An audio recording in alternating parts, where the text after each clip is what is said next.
ஒரு ட்ரங்கார்டு, குடிப்பழக்கத்திற்கு அடிமையானவன் குடி நோயாளி என்றுதான் அழைக்கப்பட வேண்டும். அவன் குடிகாரன் அல்ல, குடி நோயாளி. அவனது குடும்பத்திற்கு பெரும் பாரம். குளிக்க மாட்டான், நல்ல உடை உடுத்த முடியாது, தேவையான நேரம் உறங்க மாட்டான், பொது இடத்தில் ஒழுங்கீனமாக நடந்து கொள்வான், கண்ட இடத்தில் வீழ்ந்து கிடப்பான், ஆடை இல்லாமல் கிடப்பான். உன் புருஷன் அங்க கிடக்கிறான், வீழ்ந்து கிடக்கிறான், போய் தூக்கிட்டு வா. வாந்தி எடுத்து கிடப்பான், மலஜலம் கழித்து கிடப்பான். இதெல்லாம் குடும்பத்தின் மானம் போகிற செயல்.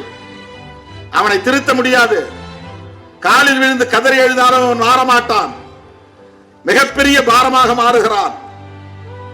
அவன் குடும்பத்திற்கு பாரமாக மாறுகிறான் என்பதை விட ஒரு தேசத்தின் மனித வளம் பாதிக்கப்படுகிறது.